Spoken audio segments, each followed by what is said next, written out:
You are listening to the Knotted Physio podcast. I'm your host, Jenny Resmondo, owner of South Alabama Physiotherapy and creator of the Knotted Physio, where life should be fun and light. This is the podcast where we talk about how to keep the active adult who's busy with work and family life fit and healthy to enjoy the Gulf Coast outdoors. Let's get into today's episode. Before we start today, I wanted to let you know about our free Facebook group, The Knotted Physio. I do live trainings in the group each week to dive deeper into strategies to remain active and where you can ask me questions personally and I'll give you feedback. Okay, on to the episode.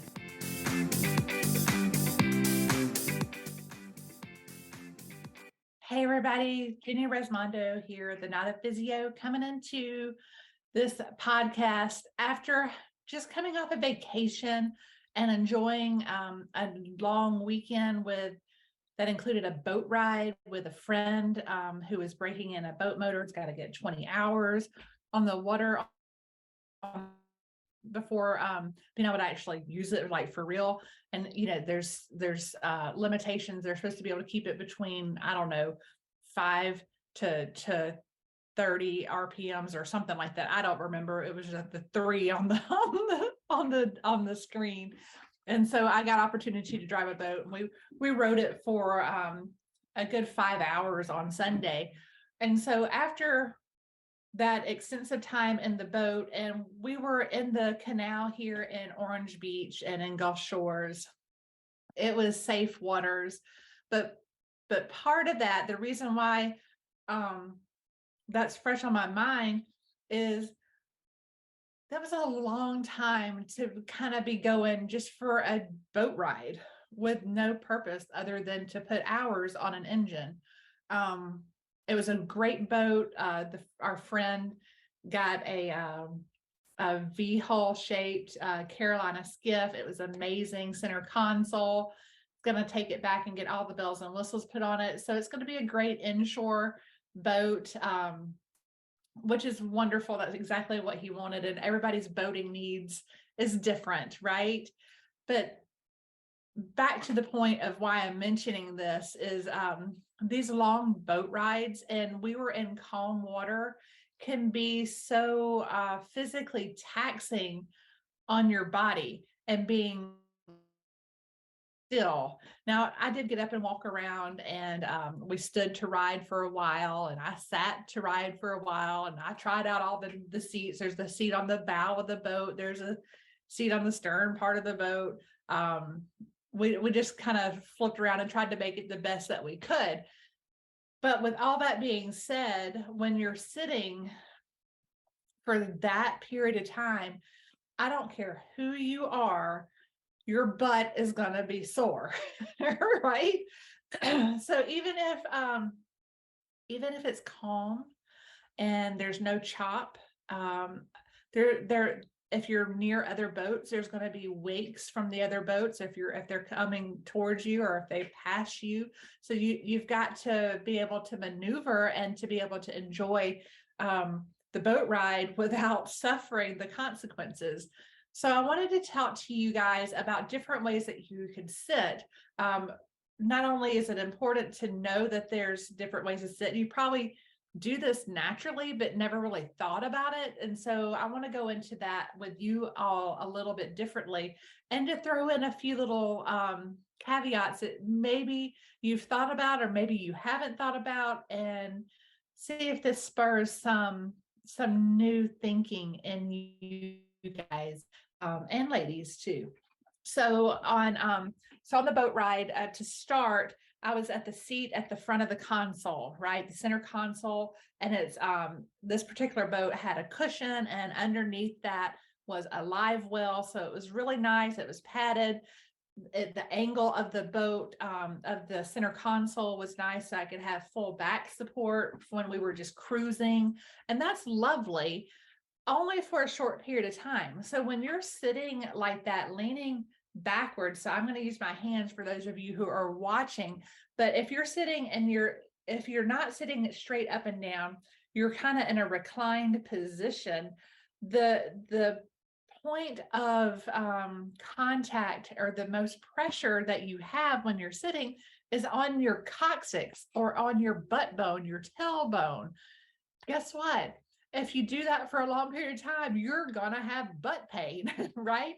So the coccyx was, which is what that bone is called. It's the furthest part down from the sacrum, or the whole backbone part. Is all the way down near your anus, which I know, oh my gosh, you just said anus, but that's right where it's at. It's just a little bit above that.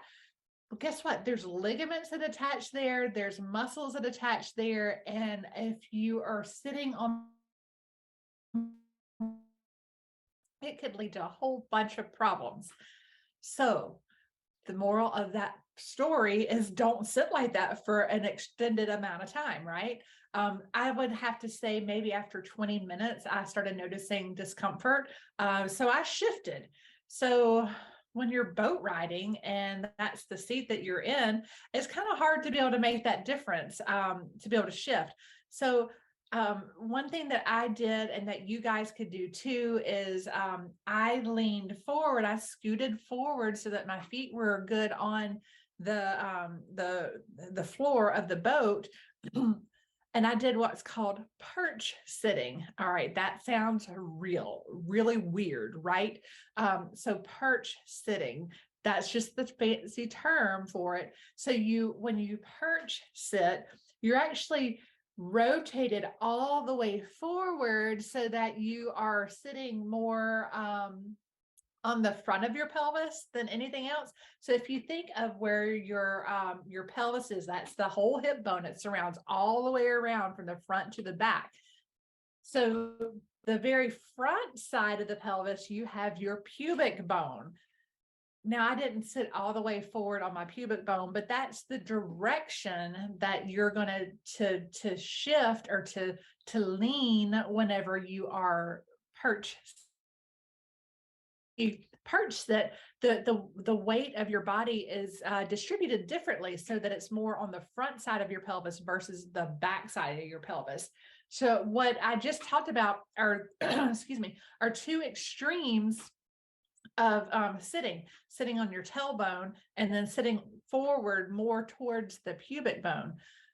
Those are both ways that are perfectly fine to sit, but neither of those do you want to sit for any length of time. Let me tell you why. The perch sitting, if you stay forward so much, you may notice that your knees or your hips are really bent to an extreme, depending on the level or the height of the chair that you're sitting on. Well, guess what else happened to me? My legs started going to sleep because I was cutting off the circulation and the nerve flow and the bend of my hip because I was perch sitting. So, one way your butt hurts, the other way your legs go to sleep. That's not particularly normal, but that's my normal. And that's part of why I'm coming out here to tell you guys about these different ways that you could be sitting that could be causing you more difficulties in the long run. Now, today I'm recording this. It's actually Wednesday, the day that I'm publishing this. And we went boat riding on Sunday. Guess what? My tailbone, my butt bone is still sore, but my legs haven't been going numb. So I know that I sat too long in that reclined position on that 5-hour boat ride. 5 hours in one position obviously is not good.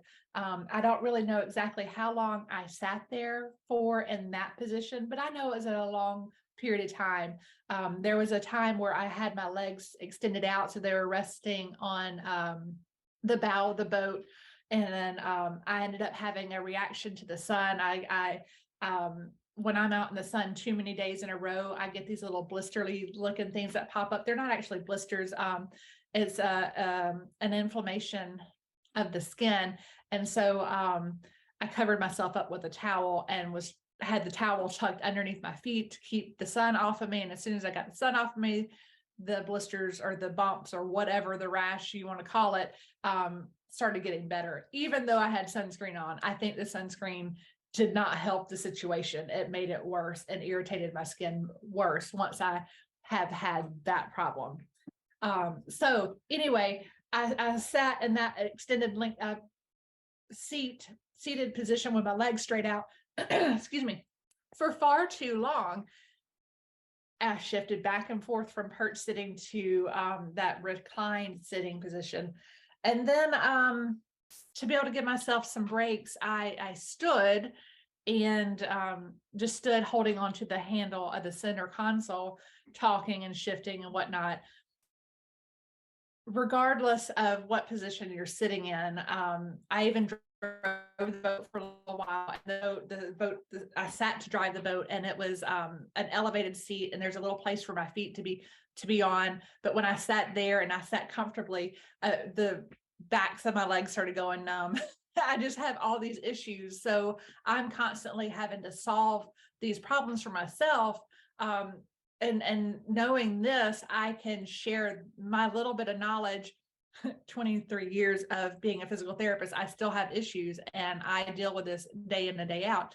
I just don't want to be on the operating table. And so I have learned all these different strategies and techniques to be able to help myself and my patients over the last 23 years, and talking about them and going, making it an audible version of the story kind of helps you guys figure out that, she's probably figured some of this stuff out, but there's still stuff that I don't know and that you guys could help me out with. And so I talk about this so we can have this back and forth conversation to be able to help each other out, so we can go out and so we can be on the boat, we can fish, we can do all this fun stuff without suffering the consequences. So all that being said, you could perch sit, you can recline sit. The ideal way to sit is at a 90-90, so that your pelvis is centered where you have your two little sit bones, your ischial bones, the little sit bones are where taking most of the weight. Your spine is stacked one on top of the other, and your shoulders are square over your hips, et cetera, et cetera. That's great in a perfect world, but when you're on a boat, it's never going to be perfect, because you've got all the factors of the water, the speed that you're going, the other boats out there, the wind. So when we were riding in the canal, it was lovely to start the day because we got out there relatively early, and there was little boat traffic, and so it was smooth as it could be. And then when we got into Mobile Bay from the canal, there was a little bit of a chops, because I think it was like a southeast wind, maybe. I think that's what it was. And so there was a little chop to the bay, and so there was a lot of bouncing. Even though we weren't going very fast, it was still a bounce. And then when we turned around to come back, we were fighting that headwind, which made us bounce more. And so you have that compression effect when you're doing the boat riding. So I was constantly changing positions. I noticed that when riding in the boat, that shifting from side to side or forward and backwards was necessary, tightening my stomach muscles from time to time, tightening my butt muscles from time to time, just doing all these different little motions throughout the ride kind of helped to get some blood flow going, standing up, sitting down, moving around. Those are all super important. And then the other thing is when we rode all the way to the Florida line through the canal. And when we came into, I forget exactly the name of the bay, but it's right where Pirates Cove is and Bear Point Marina. The water was really choppy and rough. There was a lot of boat traffic.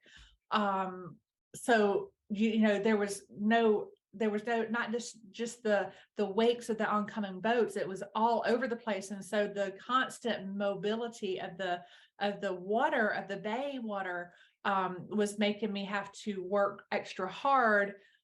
And I could not just sit back and relax, because when I do that, if I sit back and relax, I have the wonderful pleasure of having motion sickness involved in all of that. So there was no spinning motions happening. It was just that the turmoil of the water, me having to deal with my legs going to sleep from time to time. My tailbone was hurting. So it's always this adventure every time I go out on the water. And I usually go whenever I know it's going to be smooth, or we're not going to be out for a really long period of time, so that I could take a little bit of control of that factor. So all of these different things play into whenever you're going out on a boat ride. And for some people, you take it for granted that you could do any ill recourse, but there is so many of us that it is very detrimental to our health and well-being, that we're not able to be able to just enjoy it with our family and our friends like the normal or average person is. There's so many other factors that you have to think about. So that's just one aspect. And so I talked about sitting and standing and changing positions, and then my unique I get nauseated from motion sickness, and so it makes it where it's not fun to be able to go out on the water sometimes with my husband and with his friends or with my family, just whoever. I have to be really conscientious of the times that I get to go out on the water, and I want to help you all enjoy being out on the water and help you take your friends and your family, your spouse. Like I know a business coach of mine, loves to fish, and he's got this great boat down in Clearwater Beach area, and his wife can't go out fishing because she gets seasickness the same as I do. And I bet you that she's got a lot of the same issues that I've got with her back, but I don't know that. I just know that I've heard the stories about he'd like for her to be able to go out with him, but she doesn't enjoy it. And so part of this is things that that I want to be able to talk about to let not only the people who are going out fishing be able to fish more, because I have had my fair share of my husband and my dad and many of their friends have injuries, and it's simple things that they may not even done out on the water, but it stopped them from being able to go out fishing. So I want to help you guys, but I also want you to be able to take your family out too. So I plan on having a guest come on soon that's going to help talk about the dizziness and the motion sickness component of it. And maybe all together we could be able to help each other out so that more of us could get out and enjoy the water without being in sheer misery. I hope that you may have found this episode helpful, me just sharing a little bit of my story, and the issues that I deal with. And, I really want to go out on the boat as much as I can, but in reality, I can't do it all the time because it really takes a lot out of me and a lot. So we all have our issues. I'm not sitting here trying to tell you guys this for sympathy. I just want to be able to help as many people as we possibly can to enjoy themselves and to be able to share that experience that is so rewarding with their family and friends. If you like this episode, let me know. Give me a shout out. You can always email me, Jenny@salpt.com. I am always open to topics that we could talk about. I have guests lined up that I can't wait to bring on. It's just a matter of getting our schedules situated so that we can actually do that. Until next time, I hope you all go out and have some fun out on the water. Go out and enjoy the great outdoors. It's Easter week coming up. Enjoy being with your family for Easter and celebrating. And I will see you all next week here on the Knotted Physio.